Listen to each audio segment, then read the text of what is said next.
welcome or welcome back. My name is Grace. I'm going to be doing my first quarter wrap up of 2026. I read 17 books. I've categorized them kind of out of order, but just like, we'll just go with it. I have memoirs, best, middle, and worst. I'll see how I structure this. I'm in my kitchen right now because it's a very overcast day and the lighting in my room is terrible. If you hear a racket, Iggy is watching Turning Red 3 doors down, but he just gets really into it. So let's just get into it. All right, memoirs. A while ago, when I used to not read memoirs at all. I used to feel like they were kind of a waste of time, but I used to not listen to audiobooks. So when I would be at Barnes and Noble or a bookstore, like I would be so into the fiction section, like trying to narrow down 5 books. And if I saw a memoir of someone that I was like, oh, I'm kind of interested, like let's say Betty White, I'd be like, okay, but I'm not going to waste my reading time and my reading budget reading a memoir when I could read fiction.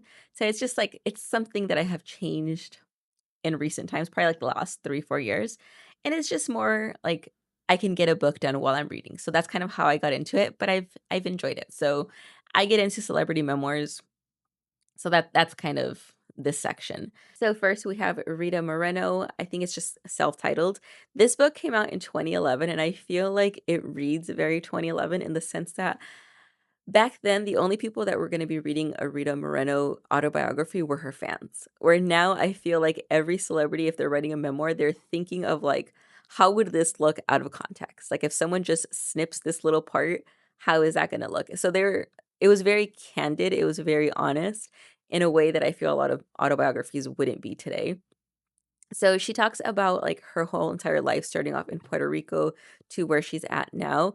And she's just very honest about it. Like she talks about like being in compromising positions, being told very sexist jokes and laughing and feeling like, you know what, I played parts that I'm not proud of. I played stereotypes. I even leaned into it. Like I liked being the sexy Latina. And back then, we didn't really think about what it was doing to the community as a whole. We were just trying to get our foot in the door. So, she's very honest about like reflecting and looking back and being like, yeah, I'm not proud of that role. Nowadays, like I'm proud that girls don't have to take this role, that they will say, like, this is demeaning to our community. And they don't take that role. So it was just interesting because she's like 90 years old. So in her lifetime, she dealt with the Great Depression, World War II, the golden age of Hollywood. She mentions Marlon Brando. Um, like, just like such a long, full life. And she also did this podcast with Julia Louis Dreyfus. It's called her podcast, Julia Louis Dreyfus, is called Wiser Than Me, where she just interviews older women and talks about life. And she just has such like a refreshing perspective on life. Like she's just happy with everything that she has been given. And she's just like, I'm a lucky little bitch. Like she says that. And she talks about how her knees are shot, like her knees are very weak, she can't go upstairs, and she's like, "But man, like the Broadway routines I used to do, like that's why my knees are shot, but it's like, what can you do? Like the life I led me to like the chronic pain I have now, but it's fine. Like I wouldn't take it back for anything." So she's just like, a lot of emotions in this book. It was very, very good. And then You with the Sad Eyes. I don't know if I talked about this because I think I forgot. Back when memoirs stopped being rated like as a trend, I used to not get it because I've read memoirs that are just like 5 stars, like let's say Henry Winkler's, where it's just like it's so good, it's so engaging, he's so funny, he tells the story well, where it's like it's an easy 5 stars. But when we're talking about someone's life, it's like, do they get less of a rating if they led more less a less interesting life or because they dealt with sad things? Like how do you rate someone's life? So it's like I get it now, and this is like a good book that kind of encapsulates that because You with the Sad Eyes by Christina Applegate, she talks a lot about a lot of sad things. And like me knowing Christina Applegate has been dealing with MS recently, like she's been all over interviews for the past couple of years talking about it. And I knew she had breast cancer a few years ago, and just the title, it was kind of like, I don't necessarily go into stuff wanting to be sad. Like I feel like I'll stress myself out. Like something like reading about her with MS, like I would be scared, like, what if I get MS later? Like, and I wouldn't want to put that in my mind frame. And it's like it's messed up because people deserve to tell their stories. But just like me protecting my mental health and like not wanting to add stress, it would be the kind of book that I would shy away from. But she does get to this point. Like I'll backtrack.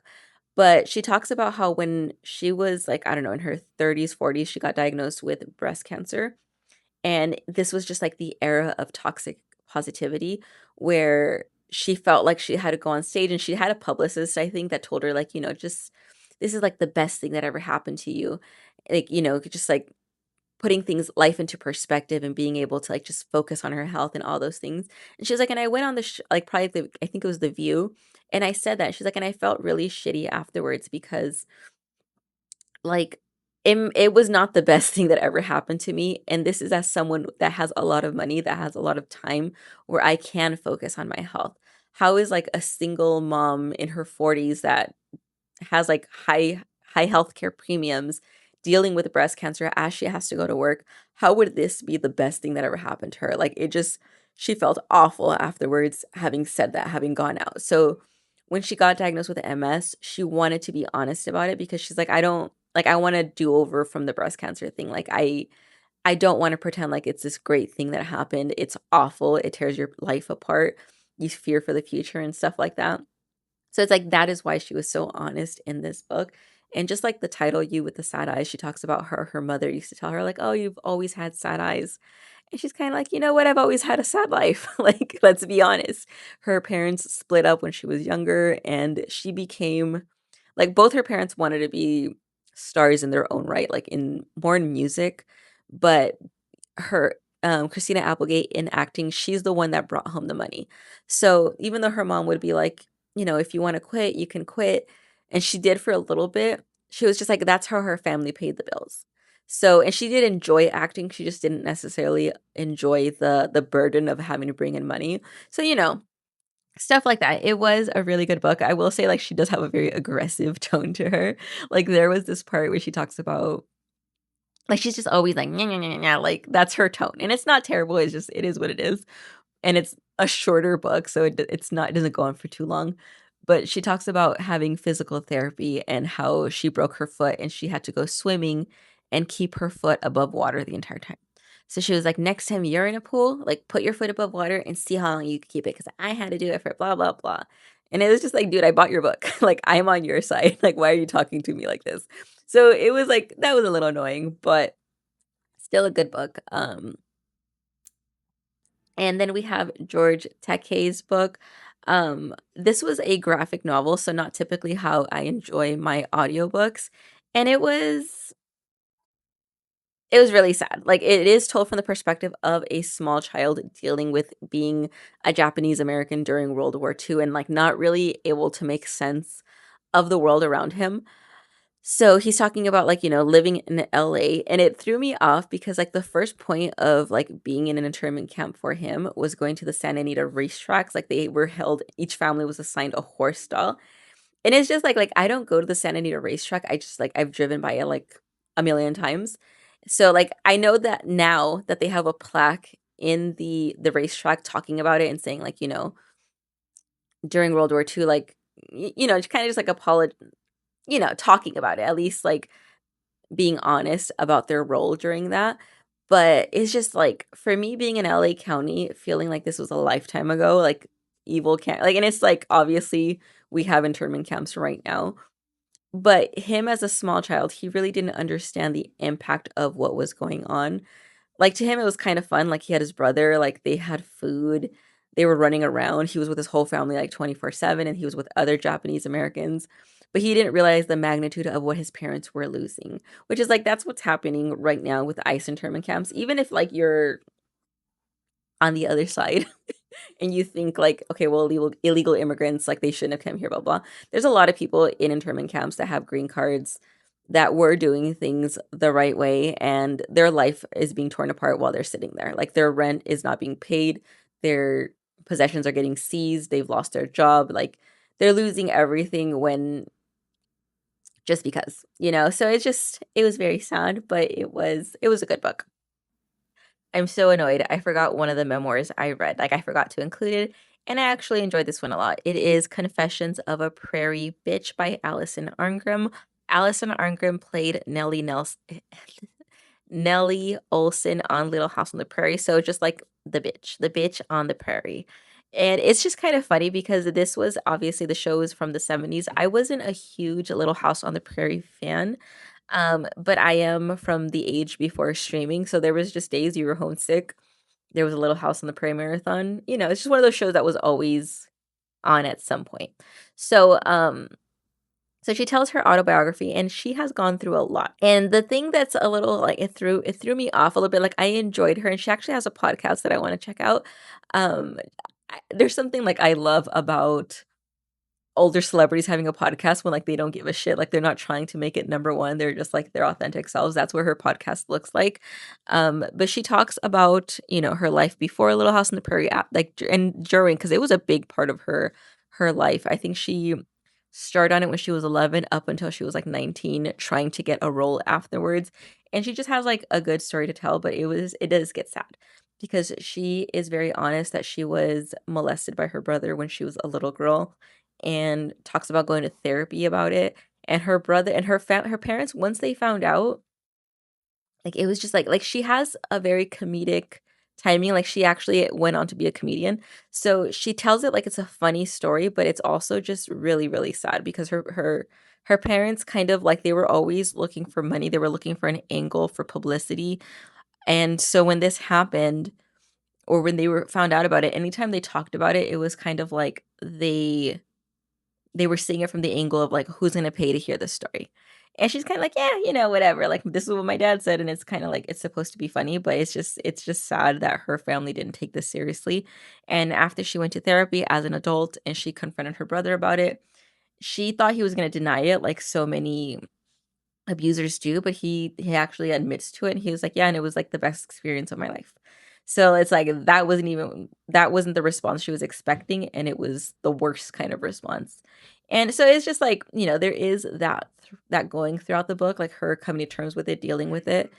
But it was just but yeah, it was interesting to hear about like TV shows in the 70s, how they were filmed, the kinds of things that they did. Like, they were pretty dangerous.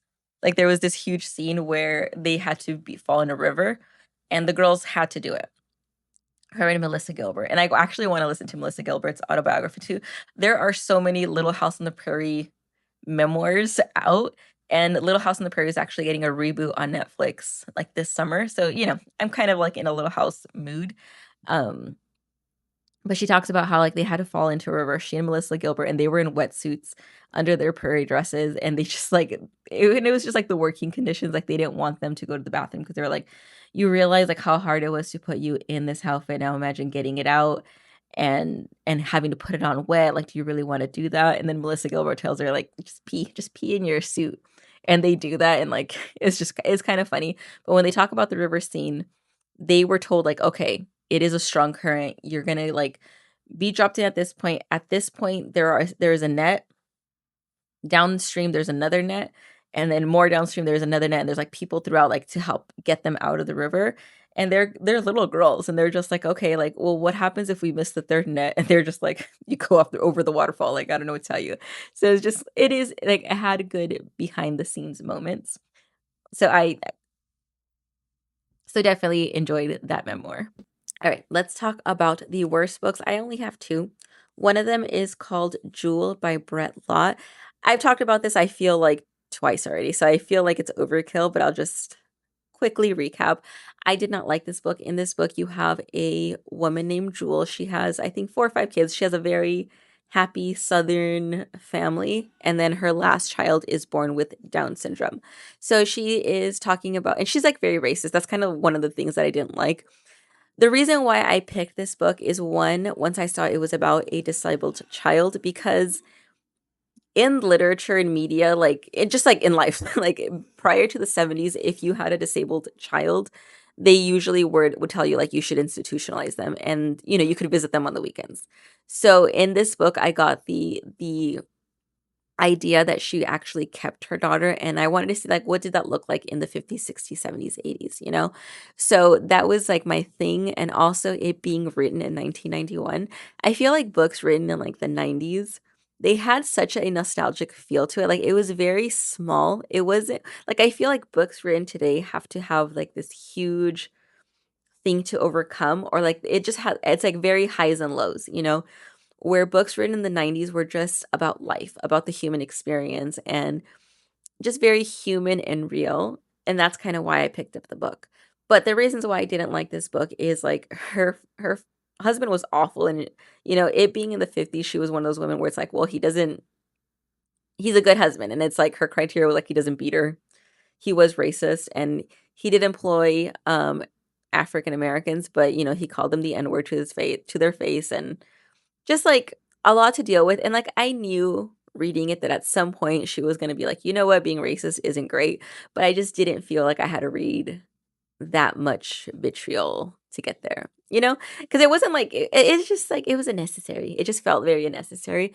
And then also, in terms of her disabled daughter, it didn't feel like she loved her. Like, she would say it, but there weren't so many moments where it's just like, yeah, Jewel really loved Brenda. She just talked about the burden of raising Brenda. And like, I get it because I have a disabled child, but he was born in 2011, where like, and I'm in California, a very liberal state. So as soon as he was born, I was given like the tools to help him succeed. Like he had physical therapy and occupational therapy and speech therapy and early intervention. In his school, he has an IEP. He has all of those specialists like that talk to him, and physical occupation. Like he has had so much help in his life, where I guess like if I were to take anything away from this book is like I saw how in the 50s when you were on your own, like it was up to you, and like I can see why it would just be easier to do institutionalized care. And like I'm just a mother, when Iggy goes to school and like he's learned so many things, like not only like how to talk but addition and stuff that like before he was able to speak, because he didn't speak till he was 11. I don't know that I would have thought he was capable of it to keep at it every single day, where like teachers that are in special education, like they know how to like push kids and have them reach their potential.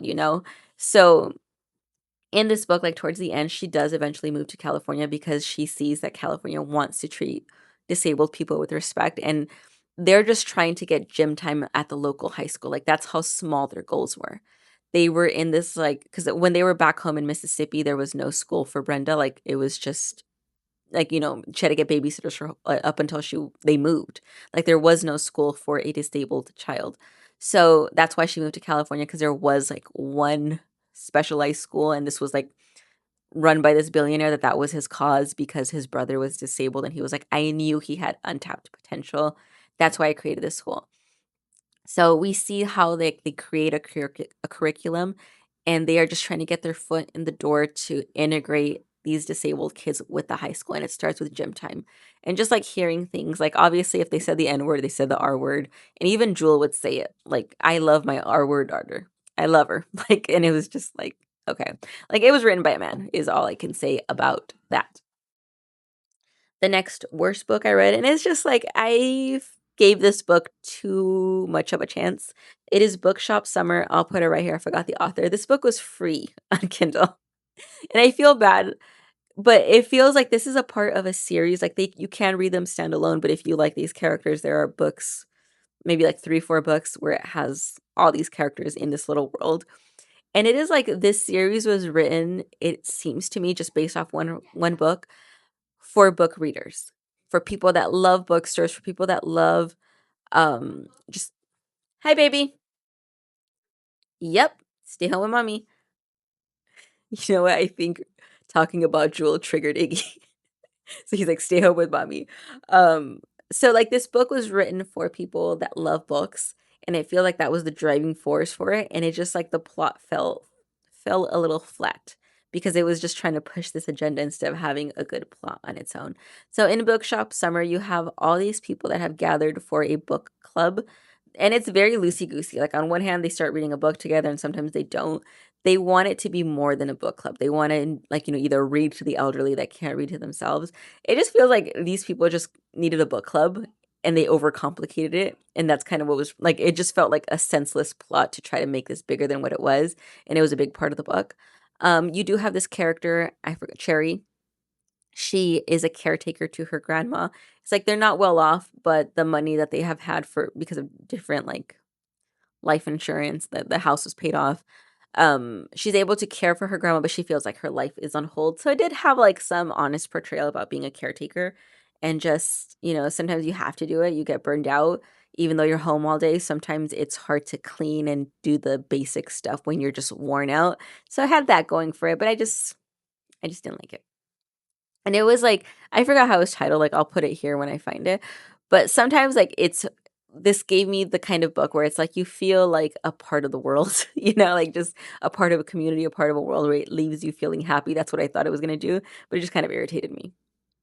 Alright, and now the middle of the road books, and these are books where it's like they're a solid book. And, like, I remember seeing this other book talker, booktuber Lily Reads, where she was talking about like a 3-star book. She was like, it's a book. Like it has a start, middle, end, and has a plot. And she's like, and it sounds like a diss, but it's kind of not. Like some books like don't even have that, Like a 3-star book is like you enjoyed your time with it, not necessarily a book you're gonna push on people. Like I do push books that I like onto people. And like these are books where it's just like, yeah, I don't regret it. It was fine though. So first we have the Blackout Murders. This is a Kindle book. And I think all of these books are on Kindle Unlimited, but it is a murder mystery set in World War II. Not like yeah, like a cozy mystery. So you have so that's the setting. It's World War II in England. Like you have people with different war efforts. Like our main character used to work in like a secret department, but she got hurt during a bombing, so now she's in this little old town. And people start dropping dead. So she has to investigate. So it is a part of a series and it all takes place in this like this setting, like a World War II countryside during, whatever. So it's like it's cute. So I would continue to read it. Like if I feel like I'm in a moment where I have no idea what to read and I just want to read something, I would go into the second book. The next, I only have 3 physical books because I've kind of transitioned to Kindle. This one is The Secret Lives of Murderers' Wives. I feel like as time has gone on, I think a little bit less of it because I feel like this cover and just like you thought it was going to be a little more than what it was. So in this book, you have this group of 3 women. Their husbands were all serial killers in California. So they're dealing with the stigma, but at the same time, there's murders going on, so they want to get to the bottom of it. And they're dealing with like, well, why are you helping if you were a serial killer's wife? And because it was in the 60s, this takes place in the 60s. But I feel like it was less of a like a thriller and more of like a feminist movement because they are women still, and they talk about like the fear of going to your car at night, the fear of like something is happening in your community and you're not safe and nobody's listening, nobody cares. Like it reminds me of this I used to listen a lot to My Favorite Murder, and there was this episode, I think they were talking about like the Ken and Barbie killers in Ontario, where they talk about a curfew, right? Like at that time, like women were going missing, found dead, whatever. So they put this curfew where women couldn't be out after dark, after 7. And it was like, why would you put a curfew on the victims? Like, why wouldn't you put a curfew on men? So that's what this book was, kind of just like more of a feminist angle than a true like popcorn thriller. But I liked it. And then we have The Somewhat Wicked Witch of Brigand. So I read this another book by this author, and that other book I loved. So I picked up this one even though I didn't feel super drawn to it. I just liked her writing style. So in this book, you have a wicked witch. So it's like solid fantasy, like, kingdoms, witches, potions, all those things. And she finds a baby on her doorstep, and she knows it's a prince because there's like some little royal brouhaha where he had to be moved to ensure his safety because his uncle wanted the throne, blah, blah, blah. So she raises this baby as her own. It's cute because she tries to be a badass, like she wants to be a wicked witch, but she's a softie. She loves her baby. She loves her baby. What's his name? I think it's Bradley. And her other little fairy brethren bless him with different different things. Like one of them was good looks, and like I forgot what the other one was. And then one of them blessed him with a good right hook. So it's like when he overthrows his uncle, once the woodland creatures start telling him like you're the true king, um, he gets him with the right hook, and she was just like cursing the days. So it's just more like he is incompetent. It's cute because one thing that I did really like about this book is that he is gay, and it was just never a thing. Like he didn't have like this coming out story or where his mom said like, "Oh, this is when I knew." She just kind of accepted him as gay, and there was no big deal about it. It was just like some people were gay, some people weren't. It wasn't a big deal. There was no talk about heirs. It was just like a silly fantasy book, but it was fun. Then we have the book club for troublesome women, and I just saw a video yesterday where I think this author came out with another book, and like this book was also, I do like a book about a group of women. Like I think, what would I say?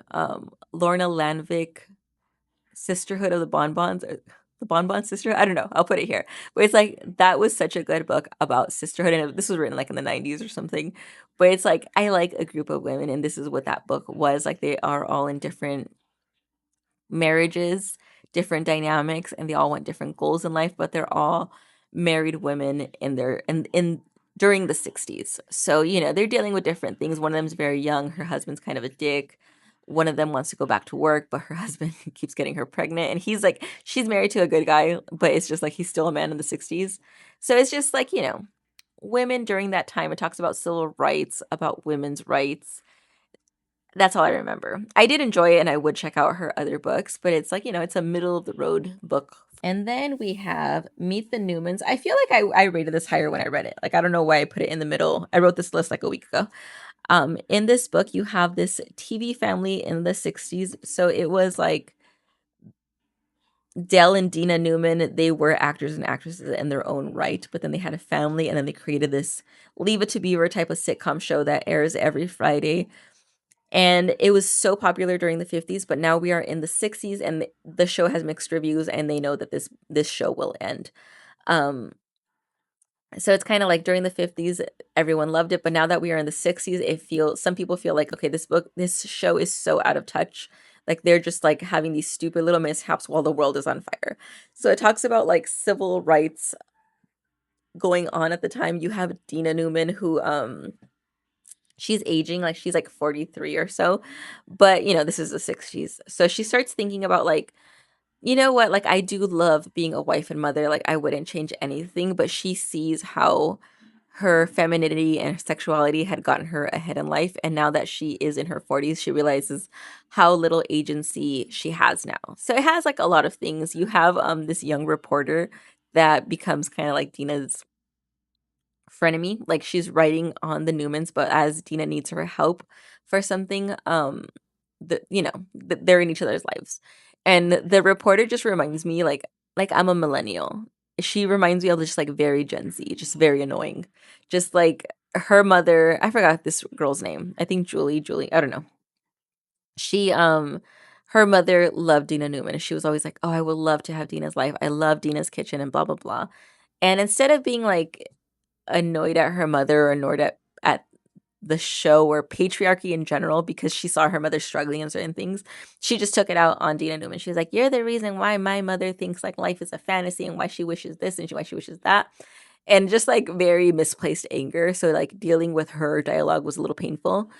But yeah. And then we have Dollface. I enjoyed this book. So it had let me see. I think it was advertised as um The Real Housewives, Friday the 13th edition, Stepford meets Stephen King, brings up like Scream. So in this book, you have this woman that she's about my age, maybe a couple years older, like late 30s, early 40s or so. She has this young kid and she has just moved into this new town, and she's an oddball. She's a goth mom. She wears skull leggings and stuff like that. And that part kind of got on my nerves because like I'm a retired goth. Like I still wear black. I still always have my eyeliner. Like, and like, I do gravitate. Like I'll wear a skeleton here and there. And I don't feel like it's a big deal. But she was just like, yeah, I think the realtor didn't want to sell me a house, so she just wanted me to get out because I had skull leggings. That part got a little old. But it opens up in a very 90s setting, and that's what hooked me. It reminded me of Home is Where the Bodies Are, where you just feel the 90s. Like, like it felt great. but that was short-lived because then we're, like, fully in the present day. She just has a lot of throwbacks, like, if you are our age, like, late 30s, early 40s, like, Scream and, like, just, like, throwbacks in daily life, so it doesn't go back into the 90s like I thought it would, but, she's just our people, you know? And, people start dropping dead, she's trying to figure out what's going on, yada, yada. That's the premise of this book. Like, it was an enjoyable two-day read, but not one where I'm just like, "Oh, you have to read it." Like, you have to read it, it's so good. Like, it was just good. It was just middle. The home stretch now, like, the best books that I read. So, okay. I feel like I've talked about all these books. It's always that's kind of why I put off wrap-ups because I feel like I've talked about these books before. And, like, I get it, like, it needs to be packaged in a way where, if you don't wanna watch a vlog, like, this is, but it's just me repeating. Feels weird. So, best book, I loved Tradwife by Saratoga Schaefer. It was just, like, such a good page turner. It was crazy. Like, at no point was I like, "Okay, like, I have to get back into this book." Like, sometimes, like, even books that I enjoy, there'll be, like, a little section where it's like, "I don't know what's going on here." Like, case in point, a book that I recently enjoyed was, Yesteryear. There was a point where I was just like, "What the hell is going on?" You know? And it took me, like, I had to push through it, but then I was hooked. In this book, Tradwife, like, I was just like I was immediately hooked. You have this young, um, Tradwife influencer, very small creator, and she wants to be big. She wants to be big time. She has this woman that she admires, and she's like, "I want to be exactly like her." And she has trad life content, but she does not have a baby, and she feels like that is the next natural conclusion to, like, being a good influencer. And she does genuinely want a baby, but her husband is he kinda sucks. He sucks a lot. I forgot his name, Graham. Graham is his name. And he typically, like, he wanted a trad wife, he wanted a woman at his beck and call, he wanted to provide for her. He makes enough, but he does get a little resentful. He does throw in her face here and there, even though this is what they both wanted when they first started dating. Like, they both wanted her to stay home. He had a stay-at-home mom. So she is in this funnel of thought where she's home alone all day. She's like, "This is the life that we wanted, but he is not helping me get there. He's making me feel bad. We both want a baby, but yet he won't have sex with me." Like, it's just weird, right? And then one day she makes a wish at her new house. Like, they have a wishing well at the edge of the forest. And a lot of people tell her, like, don't go near the forest. Like, things go missing. Big animals come up dead. Like, don't go to the forest. But, like, things start happening and she feels like there's a demonic presence in her life, but she's so Christian. Like, and it's more her husband is Christian, Like, I feel like I got lost on a tangent back there, but, so she makes a wish. She sees a creature that she keeps trying to convince herself is an angel.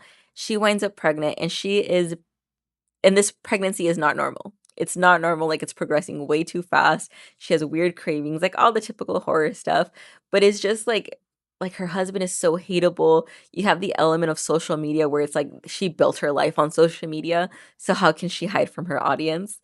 You have her, like, when she finally has this baby, she wants to protect this baby, and the whole time you're thinking, like, "How is this gonna end?" How is this like, if like, picture, like, what's her face? Like, Nara Smith. If Nara Smith had a demonic baby, how would she hide it? Like, it was just a good time. Oh, and then this book I read in one night, and I had, like, a migraine for 3 days because I was just, like, it set my week off wrong, but it was just such a page turner, and this is called The Better Mother, and in this book, you have this woman, I forgot her name. It was weird. Savannah. I actually like that name, but I just remember it wasn't super common. So Savannah is 34 years old. She has broken up with her long-term boyfriend, the man that she thought she was going to marry and have kids with.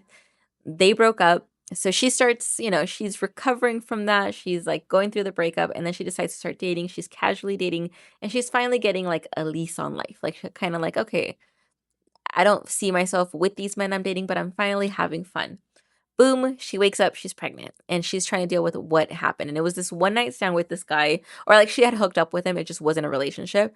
And, she was dealing with her breakup, and he tells her, like, "Oh, I just ended a serious relationship too." So they both acknowledge that they were not in a place to have a baby, but, she's pregnant. So she tells him, and he's just like, he's shocked. And he tells her, like, "Well, whatever you need, I'm here for you." And he just looks devastated. But as he's walking away, he takes a corner and he calls somebody and he's smiling. And it's just like there's so many moments like that in the book where you're just like, "Oh," like you realize there is something wrong. So as her pregnancy is continuing, she finds out that this guy got back with his girlfriend and now they're getting married or something. So it's her fiance. And this woman's just like, you know what? It's fine. Like I have fertility problems, or I don't know. I don't know how that comes about. But she's just like, it's our baby. And she's just like, it's my baby. Like, what are you talking about? And she is both appreciative of this woman doing stuff, but like there's just so many weird things happening on top of this woman acting like she knows better. So she'll be like, "Oh, like you need to eat vitamins and eat like a full dinner, not just nachos." And she'll be like, "How the hell did this woman know I had nachos?" Like it's just like very unsettling things, like on top of shaming her and kind of being like, "I'd be better at this than you." So, it's just weird. Like she's dealing with this her whole pregnancy, with this overbearing woman, and it's just like her life is uprooted because of so many weird things are happening. It was just a page turner. It was like a fun, stupid page turner. Like I enjoyed it so much. Next, we have The Village Library Demon Hunting Society. That title is a tongue twister. I'll never get it on my own. But in this book, you have your main character who is in her 60s. She works at the library and she's enjoying her life. She has a very simple, very like just like a homey life. She has her boyfriend. He's older like her. They have a good life. They get Chinese food, they watch movies. She's not super ready for intimacy and he accepts that. And then she realizes though, like on top of being a librarian, she also solves a lot of murder. And she'll get these little thoughts where she's just like, I actually solve a lot of murder for being in a small town. Like that's kind of weird. But she doesn't like really like these there's so much throughout the book where it's like she has a thought and then it just kind of goes away. And as a reader, you're like, okay, does she have Alzheimer's or is there something weird going on? And you get through a lot of the book where it just feels like a very normal town and things are wrong, but then it does take that supernatural twist. And it's just like it's very fun. Like I like the characters, I like the reading, I liked our main character. It was just like a fun book. Like I hope it's a part of a series. I would pick it up immediately. This was the author that wrote The Somewhat Wicked Witch of Brigand. So like I just liked her writing style that much. I like this book so much that I read that other book that I would not have looked twice at, otherwise. But it's just like she was just such a good author and she just wrote this book right. I'm losing steam. So now we have Lady Tremaine. This was a new release. It is Reese's book club pick of whatever month. And this tells the tale of Cinderella's stepmom. And when I first saw it, I was like, who gives a shit? Like, her stepmom was objectively awful. There was no redeeming qualities. But I do love a retelling like Maleficent, um, Dorothy Must Die. What was another one? I don't know. Like I do love a retelling where it's just like what you know is not right. Like, it was just it's flipped on its head. So in this book, and like I was kind of like, okay, are we gonna find out that she was actually super nice and Cinderella was a bitch? Like what's going on? And it was just like so much more subtle than that. It was just this woman in the 15th century who is a widow, who is a part of society. Like she was a lady, but now she has fallen on hard financial times. And it's like, what does she do? Like she's not soft.